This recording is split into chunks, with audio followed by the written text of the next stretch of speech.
Hi, everyone. So thank you so much for your patience and understanding with regards to that mix-up with the first link this evening. Thank you all for taking the time to join in tonight. My name is Tiffany Singh, and I am a planner in the Planning and Economic Development Department at the City of Hamilton, and I am the project manager of the Bayfront Industrial Area Strategy. So as you hopefully all know, this is kind of our final round of public consultation regarding a long-term strategy and action plan for the city's largest and oldest employment area. So for the entire month of April, we have our full draft documents, which consist of a set of urban design guidelines, as well as this strategy and action plan document up on the city's Engage Hamilton page for commenting. This is where we're hoping to garner feedback before bringing forward kind of final drafts of both of these documents and our recommendations to General Issues Committee and Council this summer. So I would like to start things off by acknowledging that the City of Hamilton is situated upon the traditional territories of the Erie Neutral Huron-Wendat, Haudenosaunee, and Mississaugas. The land is covered by the Dish with One Spoon Wampum Belt Covenant, which was an agreement between the Haudenosaunee and Anishinaabeg to share and care for the resources around the Great Lakes. We further acknowledge that this land is covered by the Between the Lakes Purchase 1792 between the Crown and the Mississaugas of the Credit First Nation.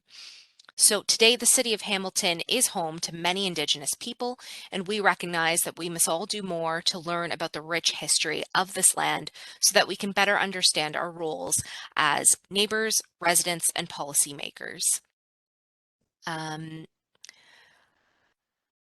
We want to thank also our stakeholders who have really assisted us to date in understanding the kind of rich indigenous usage of this area well before kind of European settlement and the industrial uses that really changed the face of the Hamilton shoreline.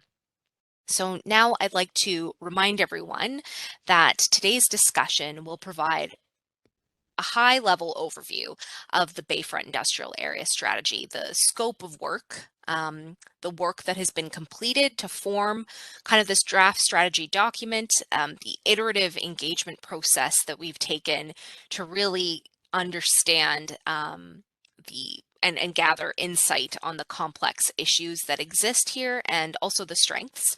And then taking those findings and what has led to kind of the action plan forward, that roadmap and path forward to really putting all of these ideas into play. And then we'll have a quick overview of the urban design guidelines, and that will help. That itself will help guide redevelopment in this area, aligning with the strategy and action plan document. Then we'll be discussing kind of what the next steps will be after today's session, as well as answering questions that you have for us today. So please note that although you can't all see each other as attendees on this call, we do have quite a few people joining us tonight. So we are asking that you use the Q&A function that's located on the kind of bottom right side of your screen. Just be sure to use the drop-down menu and click all panelists when you're sending your question in, as my colleague Lauren Vrates will be moderating the question list and grouping those questions together. So if we don't get to your question tonight, we will be recording all of the questions and providing a written response to everything and posting that document as well as a recording of tonight's event on our Engage Hamilton page. So with us this evening, we also have my manager, Christine Newbold, Jennifer Patterson, who is the Manager of Business Investment and Sector Development, and Norm Schlehan, who is the Director of Economic Development for the city. So they will all be available to assist with the Q&A component of tonight. And I would also like to introduce you to our consultants. So with us from Dillon Consulting, we have Patty Kennedy and Melissa Kosterman, who will jointly be providing the presentation this evening and also assisting with the Q&A component of the event. So now I'd like to pass things over to Patty.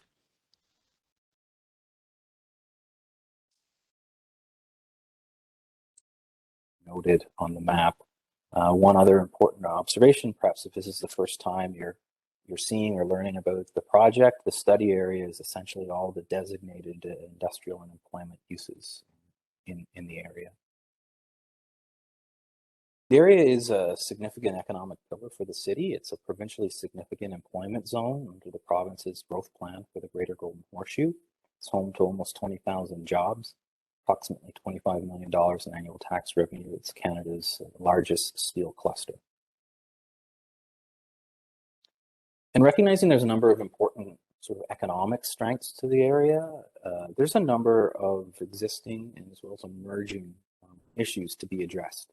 Those issues are related to environmental challenges, including air quality, water quality, land use compatibility issues to resolve. It's worth noting that while the area mainly has an industrial function, there are a number of residential neighborhoods sprinkled throughout the area and also adjacent to the area. And this creates a number of challenges. And so as you'll hear through the presentation, there's a number of ideas around improving some of those land use compatibility conditions over time. Another important observation about the Bayfront is that it is mostly occupied. There's not a lot of vacant land in this area, even though it may appear that there's a lot of vacant land. Most of the properties in the area are occupied by an existing use. There is less than 50 hectares of vacant designated land in the area. And so what that means is that if we're wanting to plan for the future of the area and promote some change, most of that change is going to be through intensification. And it's an intensification for an employment use type. So that creates with itself the need for a bit of a strategy and thinking around what's the best way to attract intensification in an employment function in an existing employment area. More broadly speaking as well, there are questions about what type of economic development strategy should be promoted in the Bayfront. And since there is this major globally significant steel cluster here, there's an opportunity to promote diversification in the Bayfront industrial area, while at the same time, reinforcing those strengths in steel production and try to bolster local economic development activities through that. Ultimately, these sort of emerging sort of economic development and environmental issues pointed towards the need for a strategy, and so council directed staff to prepare a renewal and revitalization strategy for the Bayfront. And that's essentially what we've been working on for the last number of years. That strategy is intended to address these issues around air quality, water quality, compatibility, take into account the lack of vacant land and promote opportunities for employment land intensification, to diversify businesses that will capitalize on local steel production, and to bolster local economic development. Process we've been through has been a bit of a long path, and I'll walk you through some of the highlights of the process to date. The initial sort of technical impetus for this work was done in the phase 1 component. That was a bit of a market opportunity study done by Deloitte in 2015. That study did a sort of very thorough analysis at that time of a lot of the trends and the issues and challenges facing the Bayfront, and pointed towards the need for a more comprehensive framework for promoting redevelopment in the Bayfront. So that's phase 2 where we're at. We've been working through the industrial area renewal strategy and action plan for the last several years. And as Tiffany mentioned, earlier on in the process, we spent quite a bit of time framing up the issues and opportunities and better understanding them. And tonight, we're going to spend most of the time just sharing the highlights, I guess, of the vision, the objectives, and some of the actions that we're recommending. Another important point about the study process is that while the strategy component is sort of coming towards an end, the main phase of the project is really the longer term phase 3 piece. The phase 3 piece is about implementing the actions and sort of actually building and implementing those key actions in the plan. One of the highlights of the process worth noting is there has been 3 rounds of public and stakeholder engagement throughout the process. This is the 3rd round of public events we've held for the project. We've also had a series of focus group and steering committee meetings. The focus group was comprised of representatives from some of the area neighborhoods, the BIA, Chamber of Commerce, a number of non-for-profit groups as well participated in those sessions.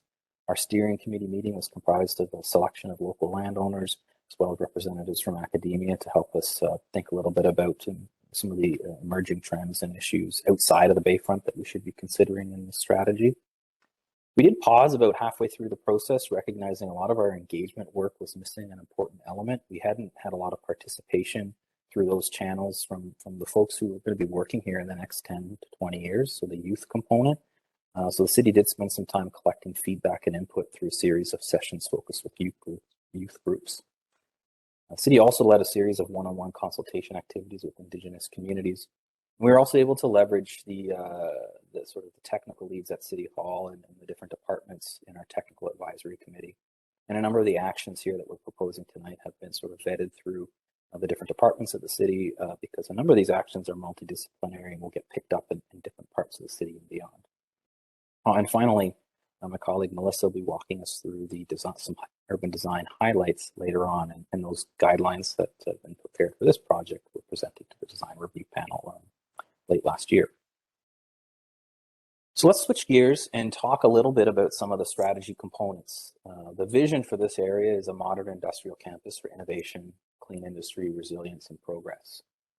The Bayfront will continue to be one of the city's major employment areas, home to a diverse range of economic activities that enhance the global competitiveness of the city and the Greater Golden Horseshoe. The Bayfront will continue to hold a high number of jobs and be planned to attract a wide range of innovative, synergistic, creative industries. Bayfront will also feature attractive green streets and a number of green infrastructure elements which support improved air, soil, and water quality.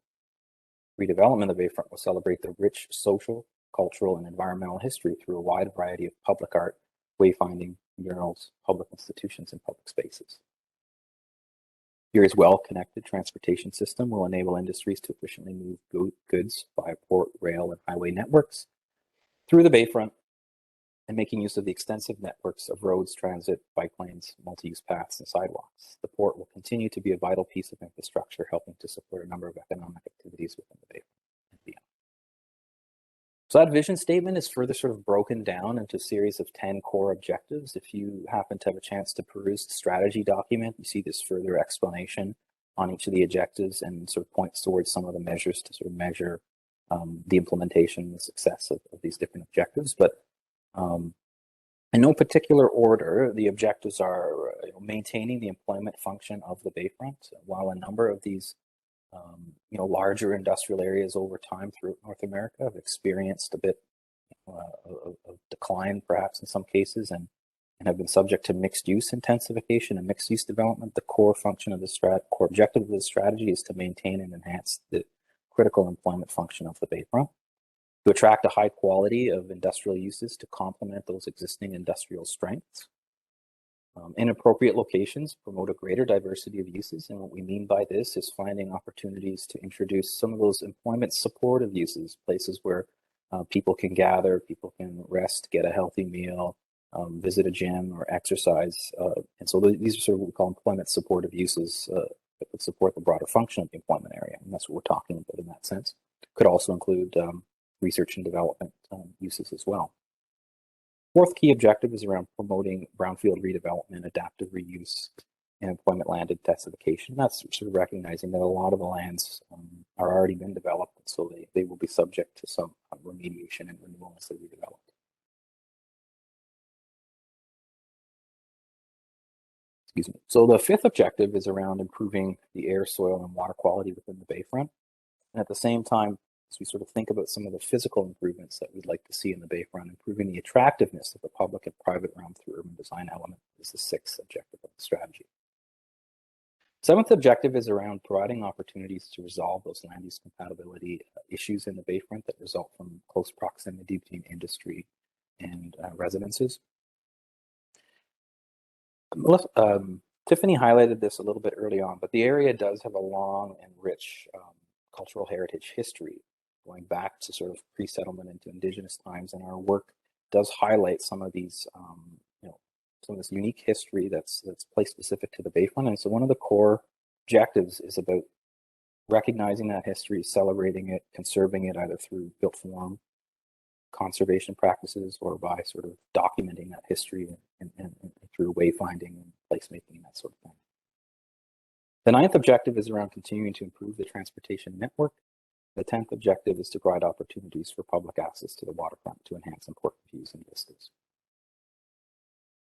This slide here provides a little bit more of a visual of where we could possibly see change occurring over time. When we talk about potential change in the Bayfront in the context of the next 50 years, we think of it in two ways: change within the private realm and change within the public realm. So the private realm are those privately held lands where we could see redevelopment and intensification occurring. And this map highlights 5 of those areas, the first area being the lands on the Stelco site.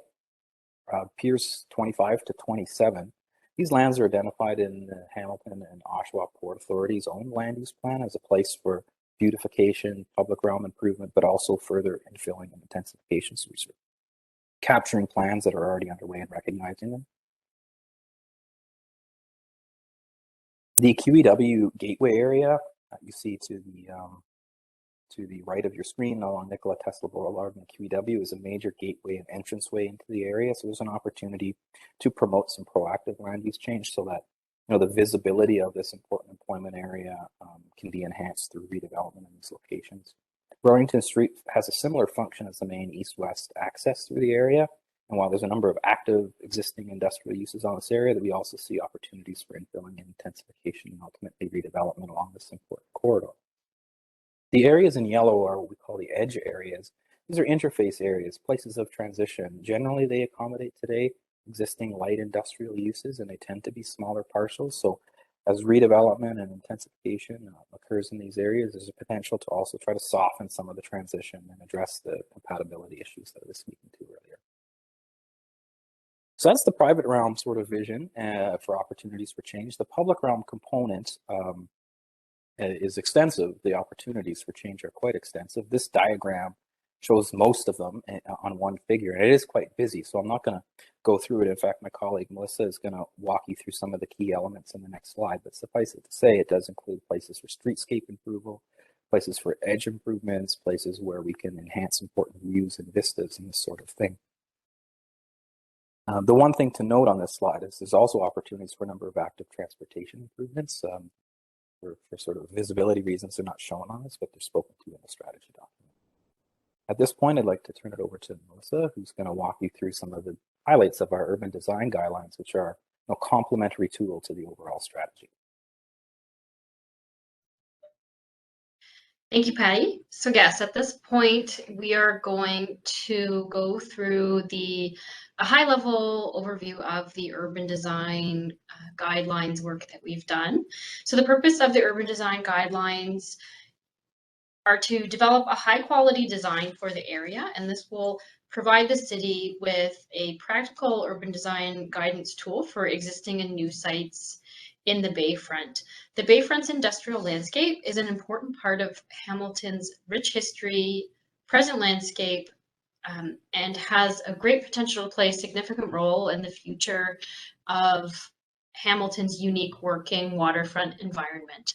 So the public realm elements and improvements for urban design are outlined in the following slides, and then we'll follow up with a bit of a highlight of some of the guidance that we've also provided for the private realm, but we'll start with the public realm. So the first that we get to is gateways, which is appropriate because it is a function of arrival.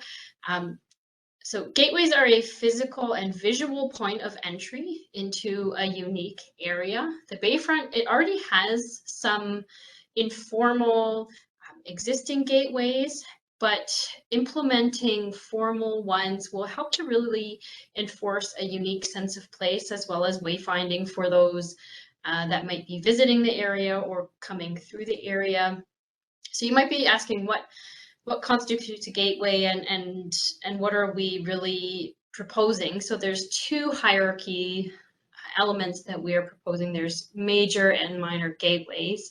Major gateways often contain more elaborate features such as signage, lighting, architectural forms, special landscaping, and they're often found at the juncture of major arterial roads or that type of infrastructure.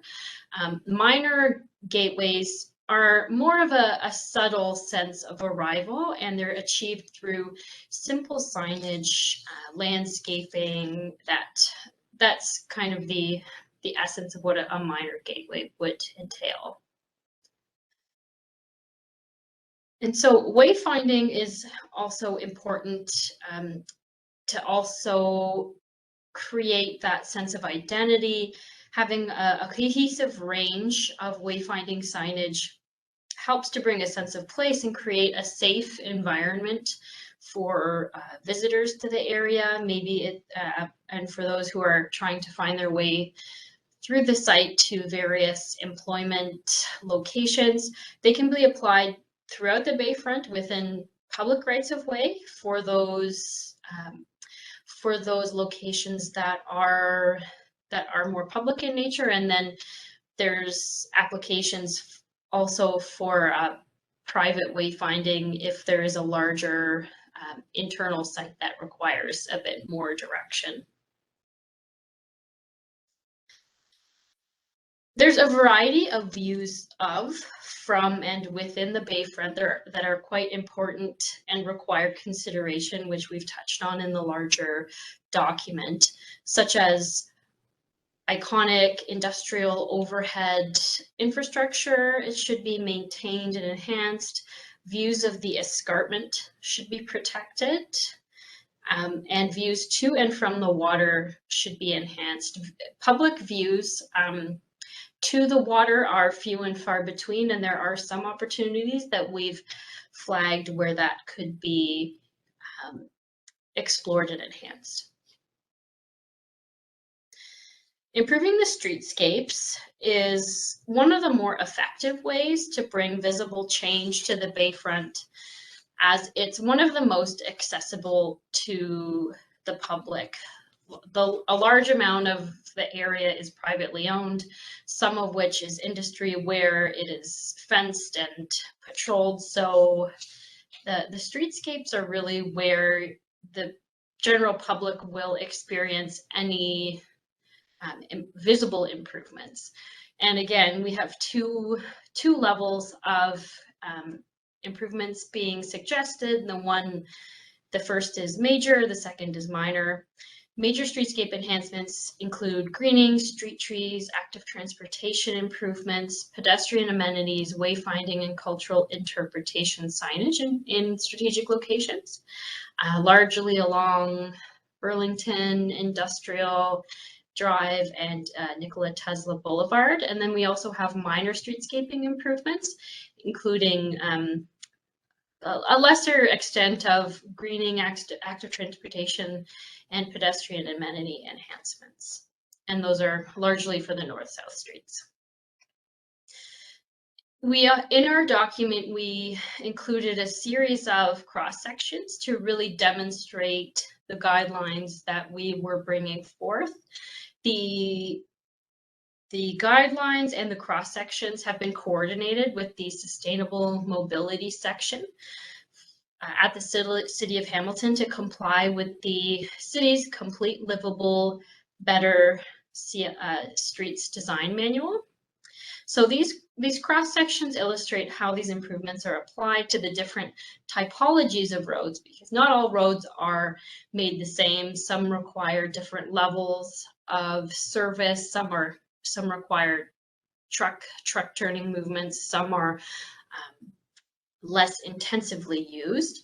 So this is one of the first examples that we have an at-grade industrial road, where you can see where we've implemented such things such as a planted median, multi-use path, bioswales, and additional vegetation. For the elevated industrial road condition, this is where that Nikola Tesla portion, where we were exploring how this type of cross-section could be improved, including more trees and inclusion of public art muraling. For this particular location, it should be, I think I go into it a little bit further down, but it's the intention to improve the underside more visually than physically. And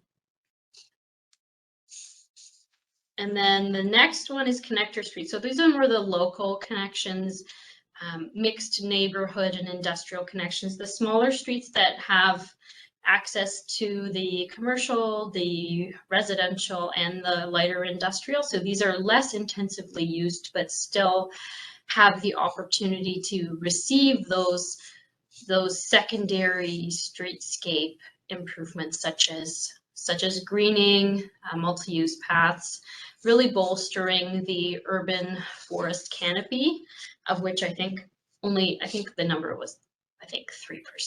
3% of the Bayfront is forested. So anywhere we can implement that strategic greening we've focused it along the streetscapes and in the public spaces, which is next.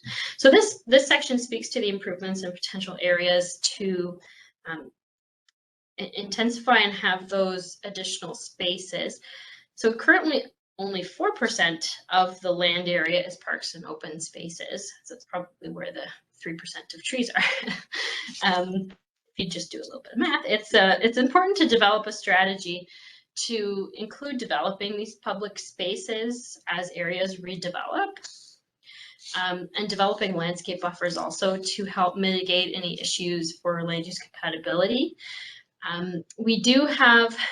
We've noted here where those existing public spaces are. So those would entail additional greening, perhaps accessible pathway improvements, things of that nature for the existing spaces. And the asterisks are suggested locations based upon the areas of opportunity that Patty had shown earlier, areas that are within closer proximity to residential areas and may have the potential to undergo more intensification and redevelopment. So at that point, it would be strategic and ideal to have some sort of public open space in those areas to service both the community as well as the employees that are visiting the space during the week or the weekend, depending. And for edge area improvements, these were noted as well. There are directly adjacent residential neighborhoods to many of the industrial uses within the Bayfront.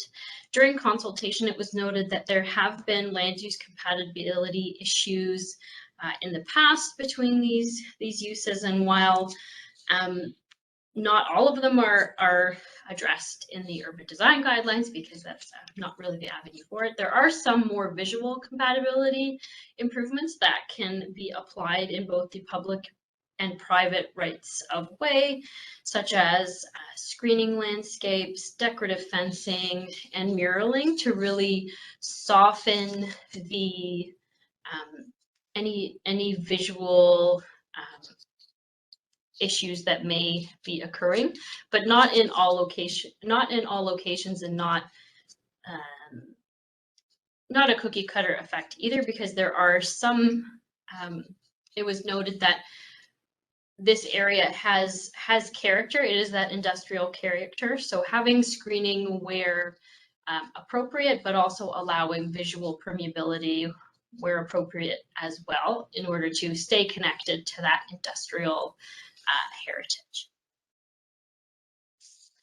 And just, I was referring back to the structural aesthetic improvements. So the areas underneath the elevated industrial road are an opportunity for those visual improvements. However, it should be noted that the area underneath Nikola Tesla, it needs to be treated carefully due to safety concerns. It can't be activated the same way as Underpass Park in Toronto. It's not really a safe place to gather. However, aesthetic improvements can really be made to have it in such a way that it can be appreciated from a distance while you're moving through the space. And it can include interventions such as public art and decorative lighting, such as the examples on the slide there. So that is really the extent, a really high level extent of the public realm guidelines. We aren't going to get into the private realm guidelines too extensively. We are just showing really how we've demonstrated the guidelines in these next two slides. Our guidelines revolve around having this massing model, and we've called out and described how the guidelines could be achieved within each subsection of the guidelines. We have one section for each of the anticipated uses, including general industrial, warehouse and logistics, office, supporting commercial and retail, and arterial commercial. However, for the sake of time, we are only really going to look at this prestige industrial example. So the key directions are really to have it at highly visible locations, no outdoor storage, high quality design, higher than that of a general industrial use. And then the model on the next slide indicates with the numbers how the guidelines are organized and how they're demonstrated, such as how to locate industrial components in terms of visibility from the street, building materiality, apologies, landscaping and street trees and visual buffering where appropriate. As I said, we want to make sure that there is still, we're not screening every single industrial use. This is an industrial area and it should be celebrated. So this is really the last section in the urban design guidelines, and it's really this quick wins section. It discusses how small changes can really add up to cumulatively have a large impact. So imagery in this section was developed to show how these interventions can happen. This first one pieces together the various greening and bioswales and things of that nature. And then we have a series of before and after montages that have the before and after interventions. This first example is Kenilworth and Burlington Street East. This is the before. And with a little change, it really makes a big difference. Just having some simple streetscaping with decorative fencing or urban forest enhancements and some small public art enhancements, it really drastically changes the space. Like I was saying before, the streetscape improvements are really the biggest bang for your buck in terms of really seeing the change in the urban design, especially in this type of environment. The next set explores the same type of concept. There's some streetscape improvements as well as additional muraling on the infrastructure.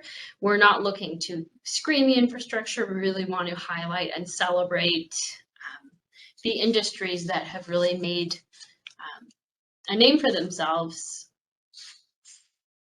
in and for Burlington, not Burlington, Hamilton. They're on Burlington Street. And then the last one is just, again, showing some simple improvements, facade treatments, muralings, streetscape enhancements, and some signage. Just really small small interventions can elevate a space. And I think that brings me to the end of the high-level overview of the urban design guidelines, of which there's much more that could be spoken about. The entire document will be on Engage Hamilton for consumption and feedback. But at this time, I've completed my overview, and I'd like to hand the reins back to Patty. Thank you, Melissa. So just on the home stretch here of our material, and what I'd like to spend a little bit of time on is presenting a bit of highlights of the action plan. So the vision and objectives that we talked about earlier in the presentation, they provide the general direction for how the Bayfront could be improved over time. I think some of the material that you saw from Melissa, gives much more tangible, sort of almost visual quality to what things might look like over time. And the last piece is really talking about what do we need to do in the short, medium, and long term to successfully achieve the vision and objectives we've laid out. The action component of the strategy document identifies 47 specific actions. It also identifies a short, medium, and long-term timeline for them, recognizing that you can't have 47 priorities at once. You do need to sort of phase things out. And with the idea of priorities in mind, the strategy document lays out an initial sort of what we call the 4 key actions. These 4 key actions are intended to sort of jumpstart the process of change and improvement in the Bayfront. The first one is around establishing a leadership and governance model. Now, inspired by the process itself, which has been really collaborative, involving public sector leadership, private sector participation, public participation, the idea here is to set up sort of a shared governance framework with participation from both the public, industry, and the city to help work towards the vision and implement these actions that are identified in here. The next kind of key action is around developing, preparing and developing and implementing streetscape master plans. Now, you saw from Melissa's material, there's almost a seemingly unlimited number of places where you can work on the streets and try to improve them.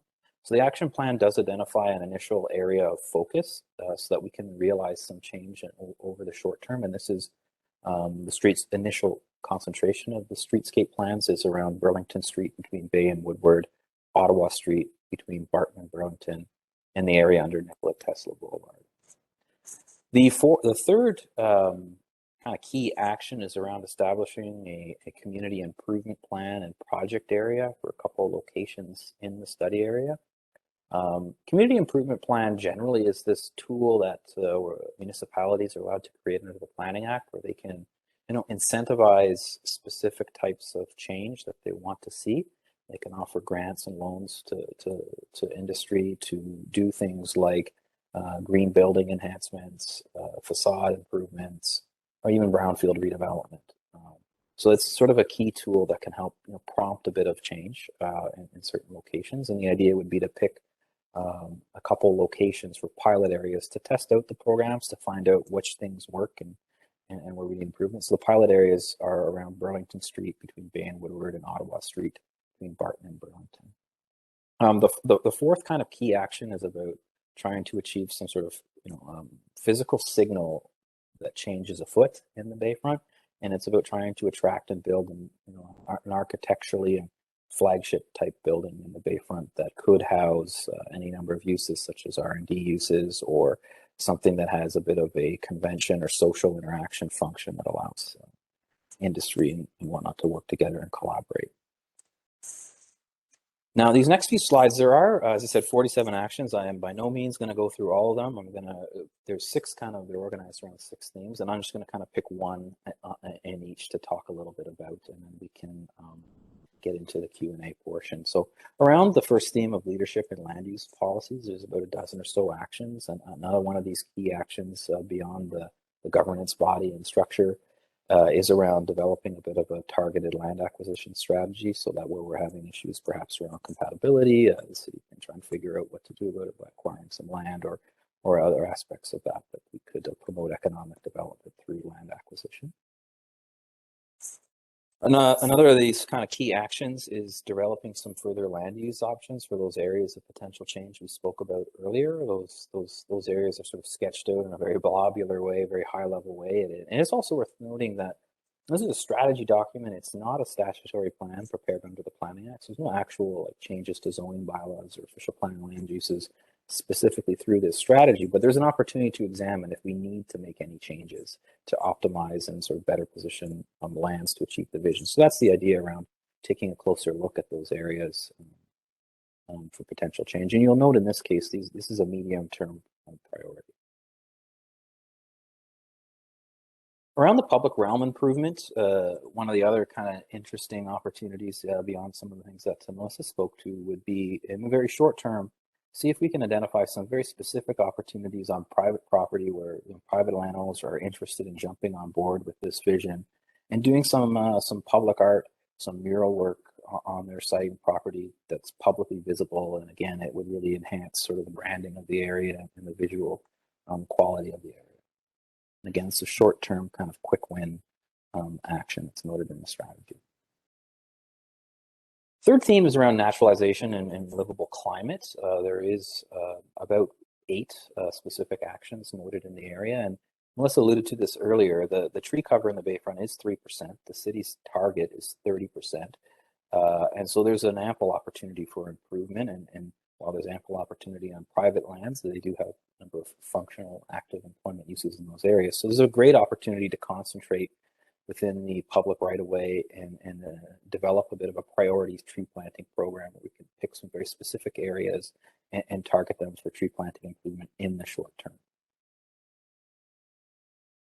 Third theme is around conserving and celebrating our industrial heritage. There is a number of actions noted here. One of the sort of in the quick win kind of category is to update the Made in Hamilton 20th Century Industrial Trail. A virtual space, and we did collect an awful lot of built heritage research through our work. We did have a cultural heritage study done. That's a background document to this work. So there's a lot of rich information about the history of the buildings and structures in the area, and sort of leverage that in updating the 20th Century Industrial Trail program is an excellent opportunity to build a newer database of history. The fifth action is around better transportation, connection, and access. And you'll see a number of potential actions listed here. One of the more challenging components of improving transportation and connectivity through the area is around providing enhancements towards a protected cycling network. Not all streets are going to be appropriate for cycling and bike lane. However, the streets do have a primary sort of almost industrial road type function. And so we got to find ways to have safe streets. So not all streets are going to have it. And so the next step is to figure out like what are the key streets where we can provide enhanced cycling connectivity through the area. This is going to serve the residents well, but it also serve well the workers and sort of that next generation of folks who may want to have an alternative means to get to their place of work. The last theme is around creating an advanced manufacturing campus.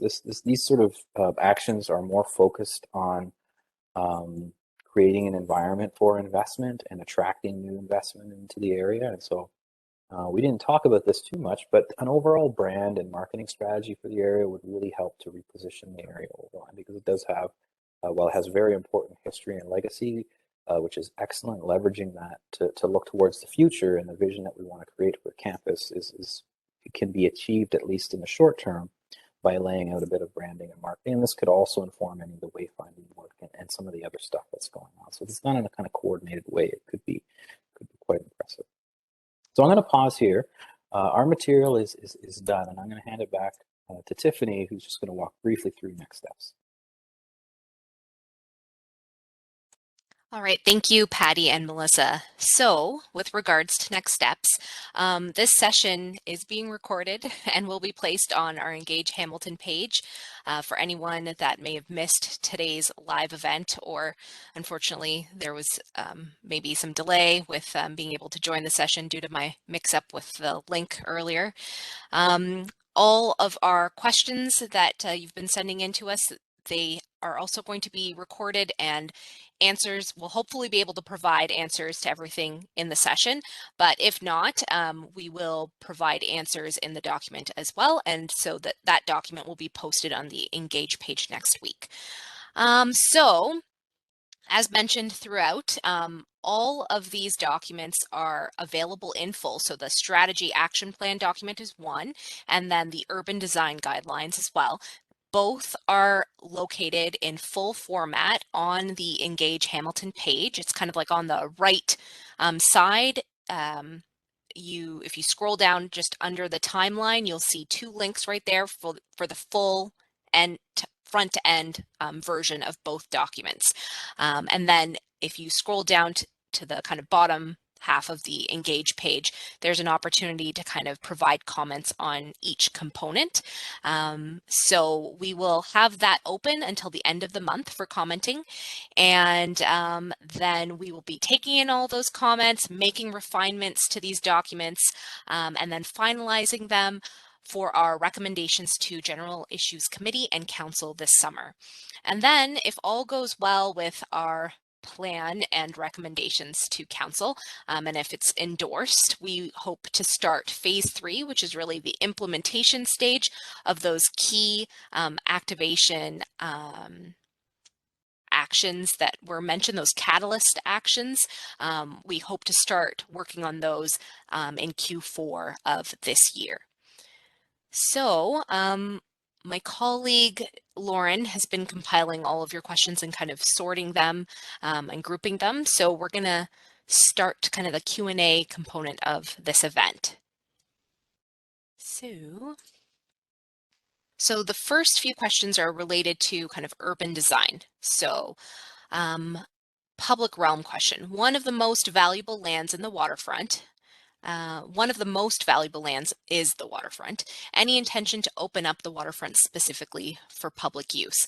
Okay, so this is a great question. I am going to ask Melissa maybe or Patty to pull up that slide that showed the kind of public realm improvement opportunities. So one of the areas that we identified that has a lot of potential is kind of the Sherman Inlet. And the difficulty with kind of a lot of this portion of the waterfront is that the city owns very little property. So we have to work very collaboratively with the private landowners in this area to understand the operations of their industries and then safety concerns that they may have as well. So the two areas that we see the most opportunity to date is really the Sherman Inlet piece and Windermere Basin. And those two areas have been identified for like protecting and enhancing views and potentially providing some kind of public realm improvement opportunity, but it really is a process in working with the landowners in this area. So unlike Bayfront Park and Pier 6, 7, and 8, that area, that kind of western portion of our Hamilton waterfront, there is a lot of city-owned land on that side. So that is kind of the biggest hurdle with this area. Getting access to the waterfront is more difficult when we as the city don't own very much land in this area. So we do see opportunities. So it's about working through some of these recommendations and ideas with our stakeholders and with our private landowners. Melissa, I'm not sure if you had anything else to add. One of the issues I think and there were precedents where the industry allowed a certain easement for public access, but in terms of many of these industries, the topic of public safety and security was the most paramount response to that, which is why there are so few suggestions of where these accessible points could happen. It is a working waterfront, and there's a lot of port uses. There's a lot of heavy use along the waterfront. So that was one of the a hurdle to try and work around was this issue of safety and security for public. All right. The second question here that's kind of related to urban design. The Streetscape Industrial Road section fails to include all types of utilities. So I guess that's a bit of a comment, but what we can do is maybe go to that slide and talk about that. I'm assuming that you're referring to the above ground portion, Nikola Tesla Boulevard. So you're correct that maybe not all utilities are shown here, but that segment of the road infrastructure wouldn't really contain all of the same utilities as a at grade road would contain, just because there's no direct land adjacent to it. However, you're right. I would say that road lights would be something that we could add to this image. Melissa, do you have anything else that you want to add there? Just that this whole strategy is a very long-term strategy, and these images are meant to highlight an end state, a vision for these streetscapes, and it would be anticipated that any improvements would look to harmonize the underground infrastructure at the time of reconstruction, if that was going to happen.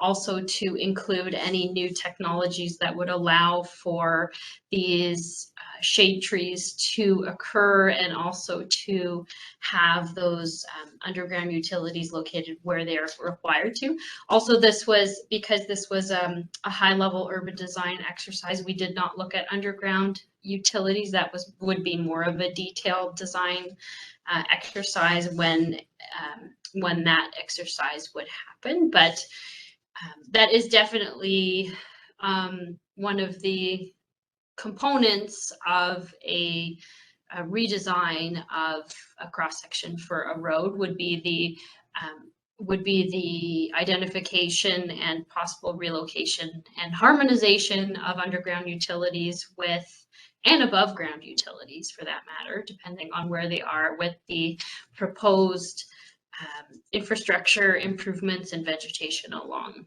the streetscape. So. All right. The next that comment. answers the question. Oh, sorry. I hope that answers the question. Okay. The next question that we have here. Love the idea of conserving and decommissioned steel production facilities. It will be important to ensure that artifacts are not demolished. This is more of a comment again, but I would like to, I guess, take the opportunity to point people to the action plan. And I think, let me just pull it up to just confirm. On page 95 of the action plan component, that is where kind of our conserving and celebrating industrial heritage theme of our actions are located. And in there, you'll see we do intend on conducting a built heritage resource inventory.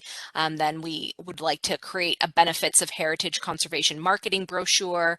And then with that, holding capacity building workshops to explain heritage inventory and the designation process, and then updating our Made in Hamilton 20th Century Industrial Trail, and then developing tourism-oriented products that celebrate the Indigenous use of the land prior to industry and Hamilton's industrial heritage.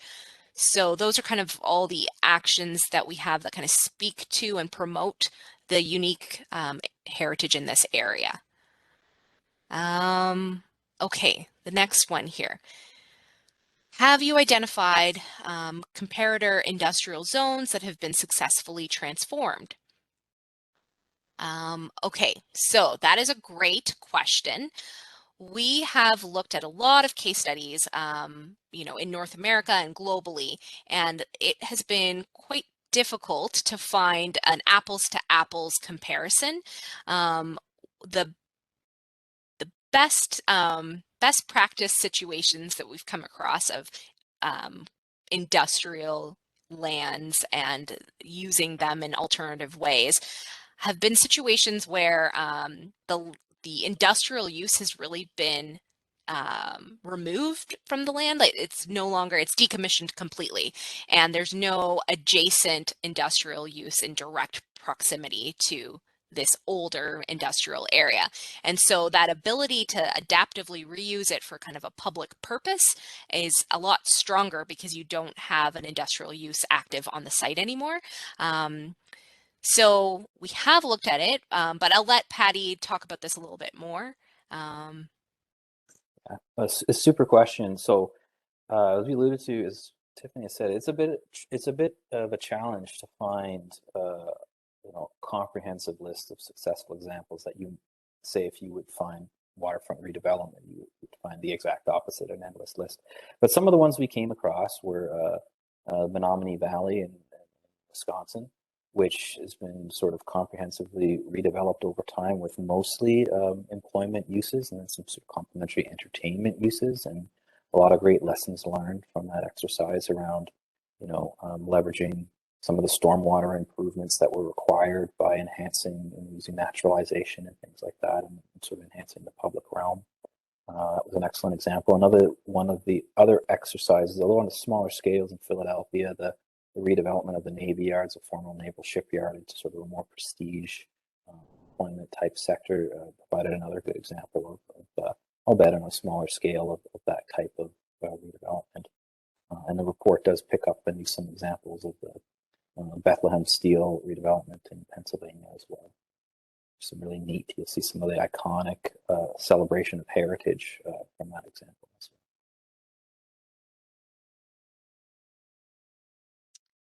well. Okay, and then the next question that we have, can warehousing plan for the AEGD be accommodated here in the Bayfront rather than on prime farmland, natural heritage areas, and headwater wetlands on the mountain? I see Norm has put up his camera, so I will let Norm answer this. Certainly, and maybe I can just provide a perspective from the economic development side, and if someone from the planning side wants to talk about, I see Christine's opened up as well. So, but just I'm not sure if it's an either or. I think there are opportunities for both, and I guess really the biggest impediment we've had in the Bayfront area over the last many years has been the lack of available land for warehousing type developments. As much as you see, you go down there, it appears there's lots of huge tracts of empty land.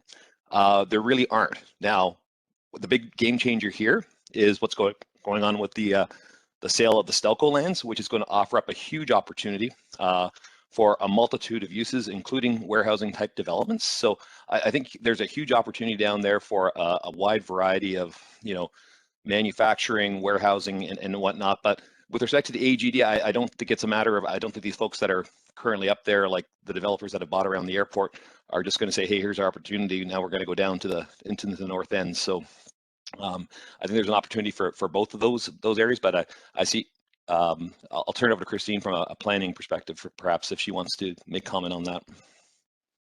Hi, thanks. Regarding the question about avoiding farmland and natural heritage features, the area Airport Employment Growth District is already planned and approved for development, and in that secondary plan that guides it, it has policies for the protection of the natural heritage features. Of course, you may see currently some farming that continues on, but the land that's happening on is already designated and earmarked for industrial development, and those decisions happened about 10, 12 years ago. Norm, is that about right? I think so. So, I don't know the exact date. Yes, and then of course, so that's focused on the user there, around users who, and Norm, you can also comment on this, that are needing that location for an airport proximity. So the choice the choice an individual property owner makes or a developer makes, a company makes, is very distinct on their needs. And then just to put in context, in the metrics on the Bayfront in general and the commentary on vacancy, there's only approximately 40 hectares in the entire Bayfront that would be considered vacant. And that's 97% so 97% is already built on. So that does limit and constrains Norm's ability to help find prospective developers find properties that suit them. And I see Jen, did you have a comment? You've turned your camera on, so.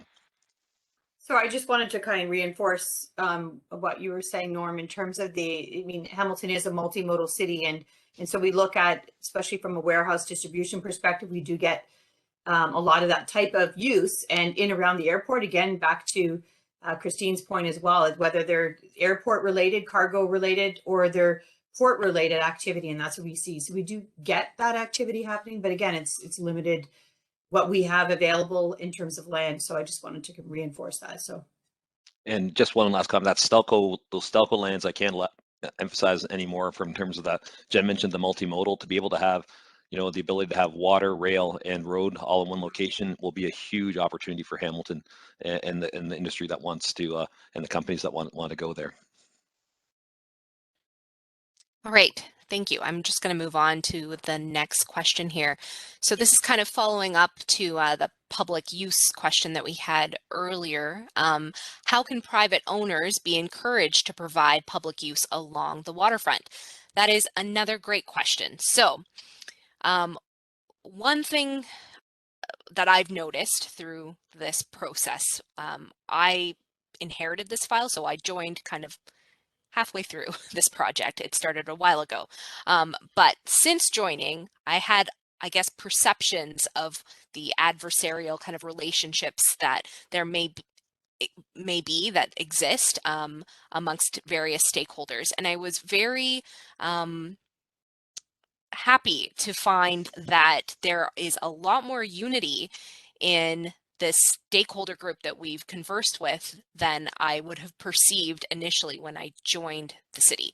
There is a lot more in common with our private landowners and community residents and policymakers. We all have a lot more in common than you would think on the surface. And I see that as an opportunity to have these kind of discussions. So this whole project is really about maximizing land use efficiency. And with that comes really that opportunity to showcase what those opportunities are for redeveloping land to still maintain employment function, adding other types of uses in there that are complementary and beneficial to these businesses, and having public spaces is a part of that equation. And I do think that the private landowners that we've consulted with through our steering committee group are all interested in providing those amenities in this area for their employees because their employees themselves are asking for it. So the opportunity is there. I do think that they're encouraged themselves to do it. We just need to further that conversation and provide them with the tools and the information that they need to kind of move forward on actually doing that. And I feel like a lot of our engagement work that we've done has really helped establish some buy-in from these large landowners. And I think that the conversations that we have with community members, most community members have a very set idea of what they want to see here, and they're very well versed in best practices and planning in other communities and what they would like to see happen here. And it is the large landowners that are focused on their businesses because it makes sense to be focused on your business, and they still want these same, they still share the same vision and have the same goals, but they're not always equipped with the right tools and the knowledge to get there. So I think that's the role that we as a city play in helping get everybody on the same page and have that same information at hand to really drive that conversation to action. So I guess I am optimistic that we can encourage private landowners to work together and move forward with that governance group that was mentioned in Patty's presentation to really help establish and drive some of these actions into play. Okay, this next question, how do smaller businesses get involved, especially to make use of shared resources for manufacturing? Okay, that's a great question. I'm gonna ask maybe Jennifer or Norm if you can comment on this. So the question again is, how do smaller businesses get involved, especially to make use of shared resources for manufacturing?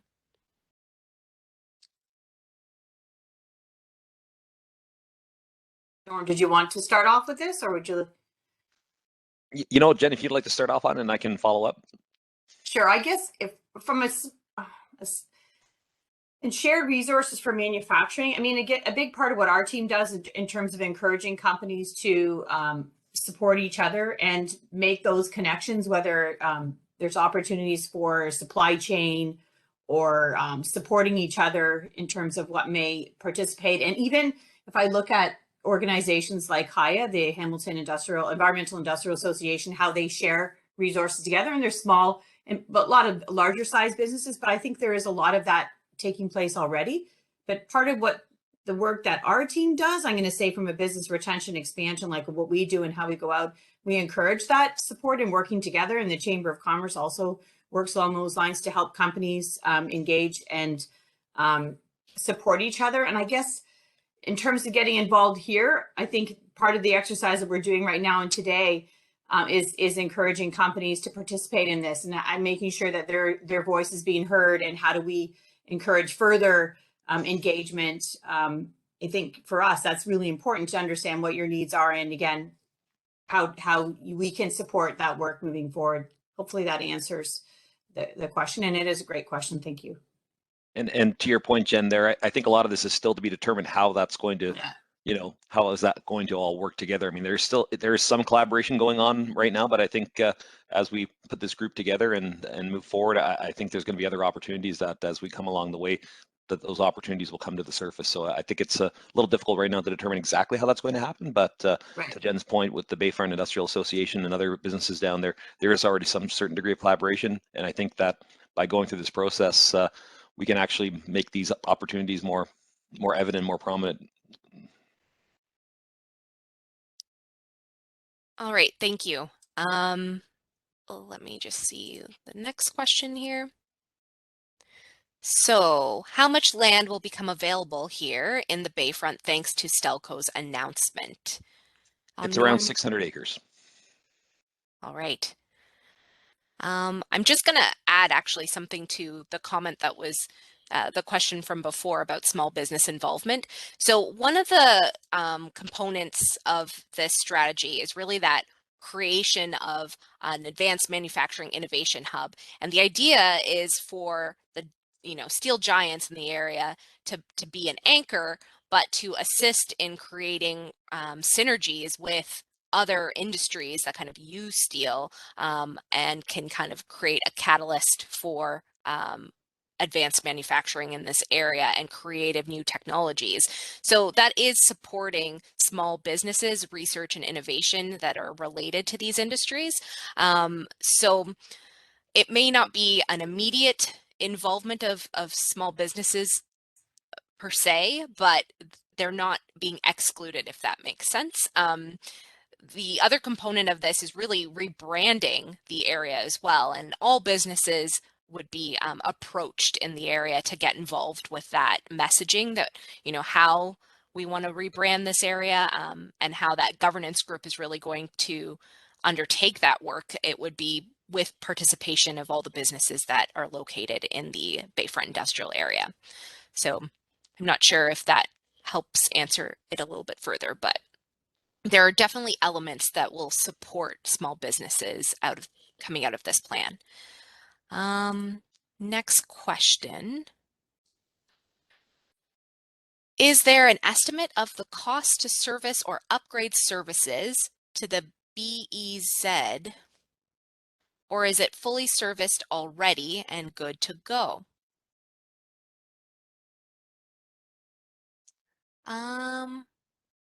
Trying to think of what BEZ would mean.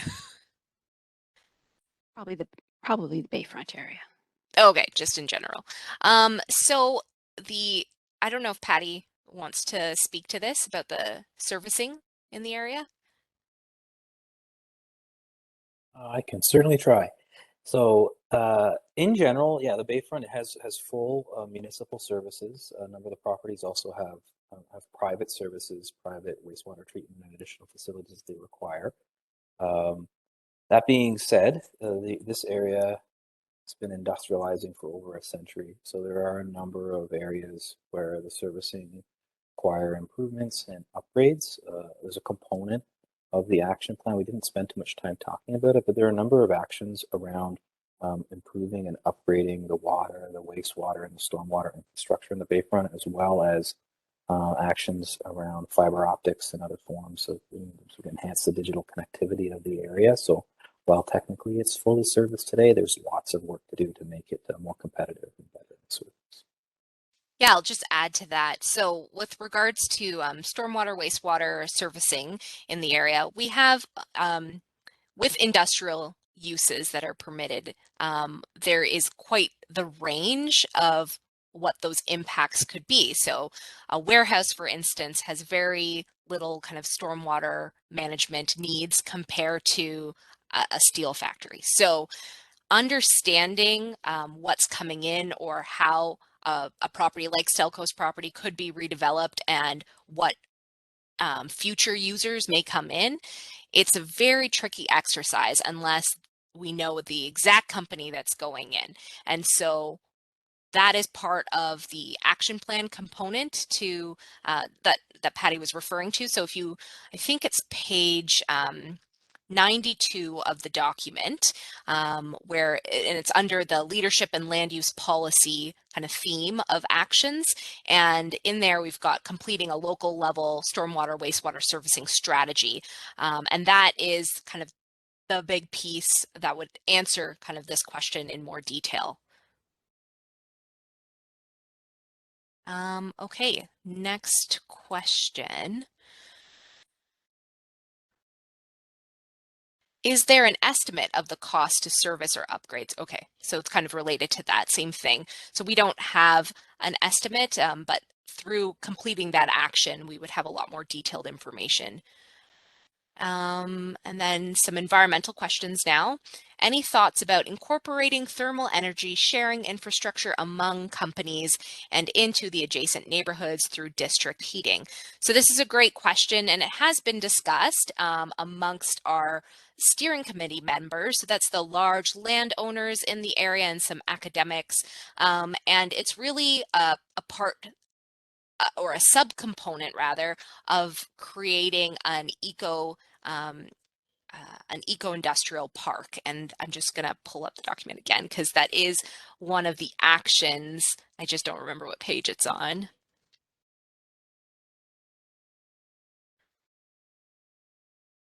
Okay, so it's action 28 and it's on page 89 of the document where we get into the details of that. So determining exactly what kind of shared resources that, these companies may look into, that is one that was discussed, but at this point in time, it's not defined. It is the creation of an eco-industrial park is actually identified as a long-term strategy item because there are a lot of components that and agreements that would be required in order to get some of our large landowners in agreement and cooperating together to really drive and make that eco-industrial park happen. But they are definitely interested in it and it has been discussed. Oh, and I see Jennifer has put on her camera, so she may have some more to add. Yeah, thank you, Tiffany. And it is a great question. And it's something too, from our perspective, when we bring in new investment to the city, we do encourage this type of especially, and I know there was a question around the Erase program and kind of building to a LEED standard. So if there's new development, I think there's an opportunity there. Should those and when those Stelco lands become redeveloped, there's an opportunity there to engage the district energy. There's another part of our economic development action plan that speaks to decarbonization of industry, and we know a lot of the companies in the North End are looking at that, and we work very closely with them. And especially, again, I come back to the Hamilton Environmental Industrial Association. A lot of them are looking at ways to improve the outputs that are coming out of their industry and how they share. And so the environment is a big part of that. And I think it is something that we do look at. And again, this would be part of this strategy as well. So moving forward. Thank you. Okay, so next question that we have. Any chance of dedicated bicycle paths completely separated from cars and pedestrians like they have in the Netherlands? So this is another good question. So in the report, it wasn't on our slide deck today, but it's figure 5.4. Let me just see. Yeah, so it's page 77, figure 5.4 of the document. And that figure shows the existing cycling network and a multi-use trail network in the area and the connections that we are proposing to improve. Thank you, Patty. To improve that. So we are looking at it, definitely making connections both east-west and north-south and having more permeability for active transportation in general throughout this area. But with the specificity of your question on having completely separated bike lanes like they do have in the Netherlands, that is the goal always, especially on streets like Burlington, where you have such heavy truck traffic.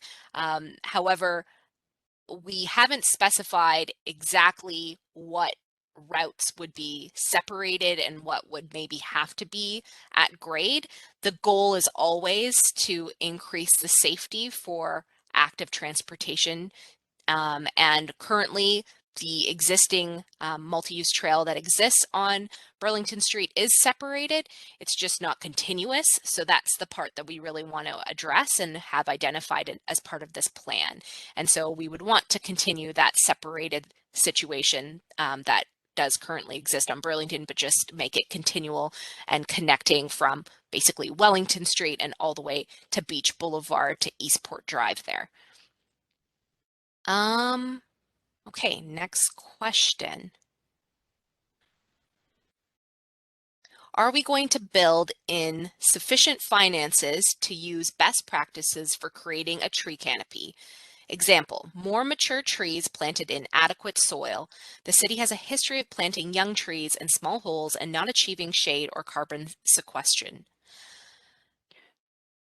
So this is a great question. I will say that we did have in-depth conversations with forestry staff on understanding kind of how they establish what hardy tree types you know, are approved for planting in this area. And they do have a process in place for establishing what are the best and most compatible types of trees for planting in these kind of harsher conditions. However, when it comes to kind of soil cells and that added infrastructure to really assist with growing trees in this area, they are very limited in resources. So I hear the concern, but our plan doesn't specify how they should be planted. We talk about biodiversity in the plan, and we talk about locations for tree plantings, and we talk about creating partnerships to advance naturalization in this area. I see Patty has turned on his camera to discuss this further. Yeah, just maybe one more point about it, like this is an interrelated document. It does connect to all kinds of other things that go on in the city. So the city does have an urban forestry strategy document, and it provides maybe sort of the overall guidelines and approach to, you know, these types of technical aspects of making sure you plant a tree, it can thrive and grow and sort of thing. So I see Christine's also. Do you have something that maybe you want to build on that? Okay. I was going to reiterate about the urban forest strategy, which is in draft form right now, but they are also looking at requirements for tree planting and the need for soil cells. We know it's a significant factor in ensuring the health of a street tree. Now, we also have to understand that we encourage tree planting, and that can be on private property as well. So we always prefer, the best practices is soil cells. So, and finances indeed is an issue. So that's being looked at right now through the urban forest strategy as well, as it's in draft, and it would be coordinated for street trees through the forestry section in their budget. All right, so the next question that we have, are there any remediation grants or incentives in place to encourage cleanup of contaminated land? How does the ERASE program fit? Okay, so this is a good question. Christine, I'm not sure if you... Oh, so sorry, I was going to ask if Jennifer or Norm has a quick list of all those ERASE programs, but if you have that, Tiffany, I'll just please go ahead. Oh, I don't have it available right now, but okay. Norm, do you have anything? So the ERASE programs will definitely fit in well here in terms of the phase 2, and then the ERASE development grants to basically clean up those sites and get a tax grant back to the applicants over time. We can send you a complete list of all the programs and link to our website that have all the programs there, and we can go into greater detail. But just to let you know that we are also looking at we're reviewing our ERASE program in the next, I think we're commencing our review in the fall of this year. And so we anticipate that we'll have a modified and hopefully even better program for the next 5 years starting next year. Yeah, I was just going to say, like in 2018, there were some updates to the program and some more recent ones coming down the pipe very shortly. In addition to the ERASE program, we do have another incentive that we are promoting as part of this plan, and it is I think Patty mentioned it in talking about those key activation actions. And that is establishing a climate change readiness and building improvement community improvement project area and a community improvement plan really for this area. And that really would be to address kind of climate change as well as heritage, and we're kind of seeing it as a targeted approach to businesses and land that front onto Burlington Street and Ottawa Street. So that is another kind of incentive program that we are promoting and would like to create through this project. Okay. Next question. Okay, given the zoning and official plan recognizes this as a residential area, what strategies will be used to promote integration with other residential neighborhoods to the west and the south, as well as parkland and transit amenities in the area? Has the city considered mixed-use residential development to the south and west of the Keith neighborhood to reduce its isolation?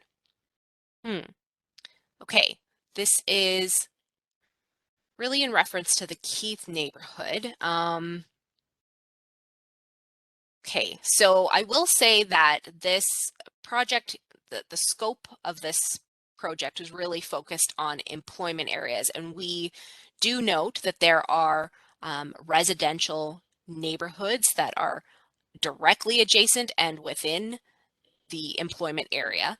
I will say that Patty had Patty, do you mind putting up that slide that showed the opportunities for change and the yellow highlighted areas that showed the edge areas? Yeah, we'll do. Just give me a minute there.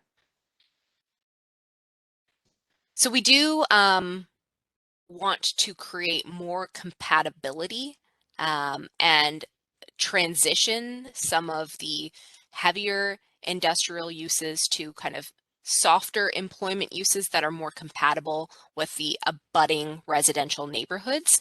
And so this is kind of showing the policy direction that we would hope can occur over time in some key areas. And we didn't want to define it by property and have it like delineated by property line.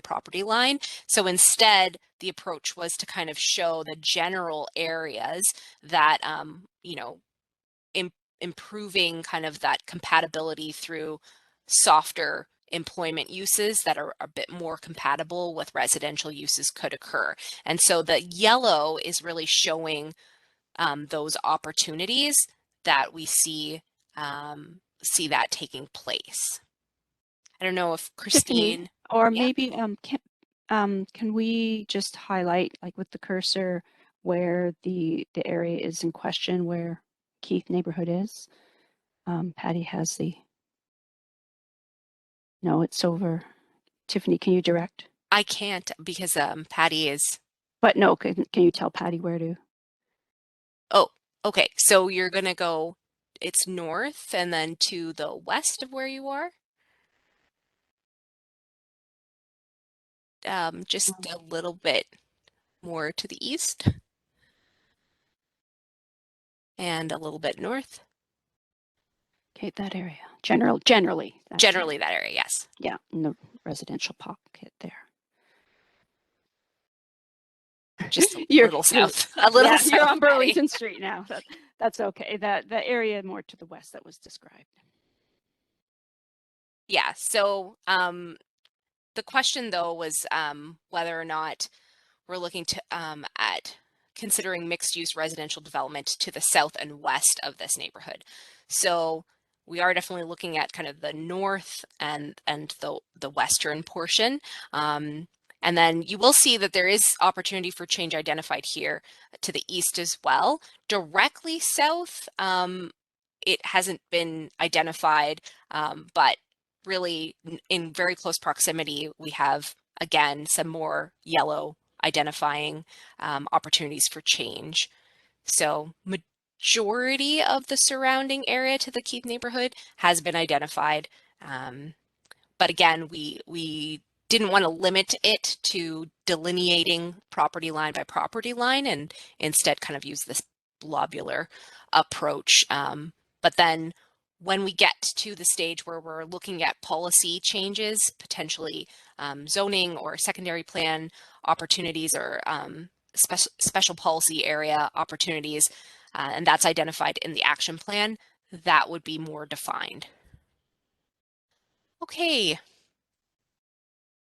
So I think that's all the questions that we have that have come through. So if you have any more questions, please put them in the Q&A there.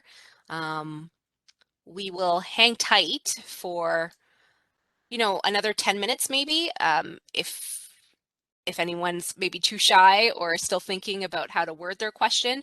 We'll stay on. I mean, it's my fault that this session started so late. I'm really, really sorry for the confusion I caused by not unclicking that option that required everyone to sign in. So I apologize for that confusion, but this session has been recorded and it will be up on our Engage page. All of these questions have been recorded and our answers will be provided in written format on the Engage page as well. And then you're welcome to call me and I will do my best to answer any questions that you have via phone. My extension is 1221, and you're welcome to email me as well through the Bayfront Strategy email or tiffany.sing@hamilton.ca. Yeah, so we'll hang tight for another 10 minutes. And so if we have any other questions. Patty, maybe you want to put up the areas for change map, well, if we want to wait, or any additional questions, just so people can study that, or the one of the other graphics in the presentation. It will do. Thank you. Thank you, everyone. Thank you for your patience and for joining us on this second link.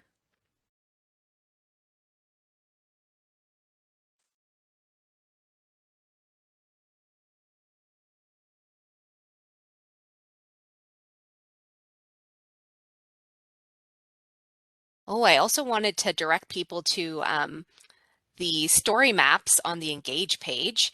If you haven't already checked it out, it's a really great mapping tool, and it shows a lot of the hard work that's been done to kind of show what exists and the opportunities for change that have been noted in this presentation and that are in the strategy document. So yeah, if you go onto the Engage page, let me just go on myself, and it's kind of right under the graphic that shows kind of the phasing of this project. And in the paragraph, there's view the Bayfront industrial area story, and it's like highlighted in blue and underlined, and it will take you to a web link that's like a story maps that's been created in ArcGIS by Dylan. And it's a really great piece, a visual piece to tell the story of the Bayfront. And yeah, so if you haven't already checked it out. Actually, Tiffany, someone suggested we can pull that up now and show it if we're able to do that. Okay. Which is great. And we can walk through the Engage page, what's there, and help people navigate. All right, I will do that. I do see while you're doing that. Lauren said that there is a question. Sorry. Okay, sorry. We should do questions first. Yes. Okay. Has the former Studebaker site at 440 Victoria been identified as a potential focal point or heritage site? Okay, so that is a great question. Oh, Norm, do you want to? Tiffany, if you want to respond to that, but from the heritage perspective, but that is probably what's remaining on that site. There's a few lots that are still available for development there, and that's about the 40 hectares of development that are available down in the north end. That makes up a good chunk of that as well down there. So there are lots in there that are available for industrial development. Now, I'm not sure that the building on the corner within there, maybe that's what the reference to the heritage site is, but for the most part, those lands are designated for industrial development, but there is a piece that's been held back. And I think that's they're trying to make an office out of that. Maybe Tiffany, maybe you have some more information on that piece. Yeah, I don't have detailed information. I will say that through the site plan process, the city's development application process for site plan applications, our cultural heritage planners review and comment on all applications, and it has been flagged through that. So it has been identified as a focal point of interest, and I just don't know the details as to where they are in that process, where the landowner is in the process. So we can get some answers, though, from cultural heritage staff to include in the bulletin that we'll put on the website next week. Okay, so let me share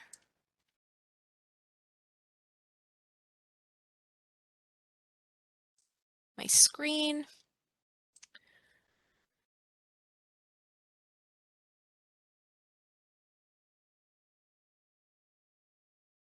I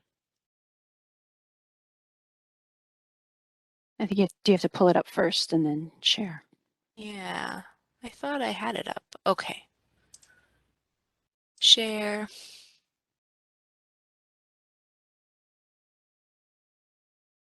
I can share, Tiffany. I have it up. That'd be helpful. Oh, great. Okay, great.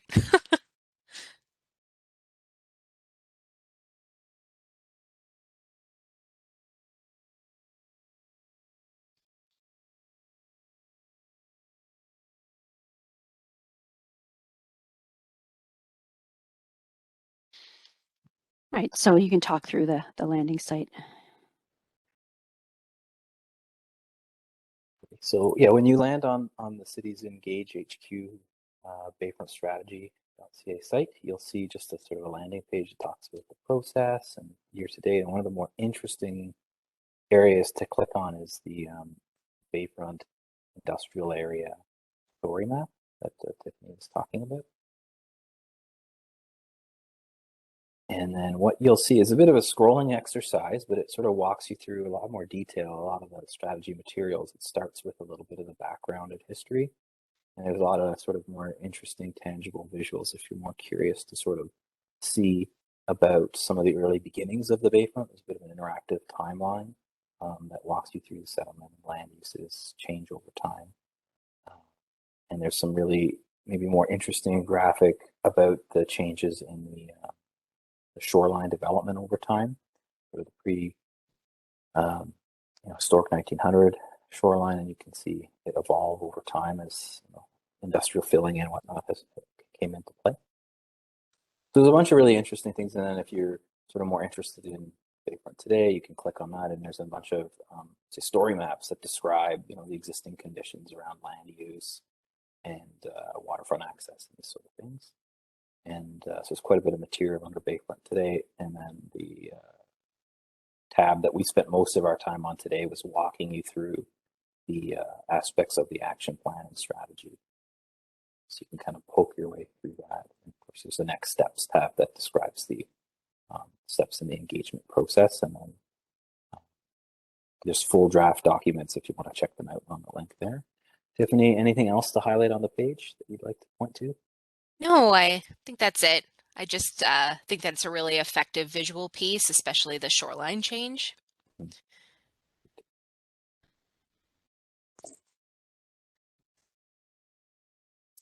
All right. Well, I don't see any more questions. So I think that we can close off this session. So thank you again, everyone who's joined us today. And hopefully we've answered all of your questions, but if you have any further, feel free to email us or give us a call. And we will put a recording of this session and the Q&A kind of document up on the Engage page next week. Have a good night, everyone. Thanks, everyone. Thank you. Thank you.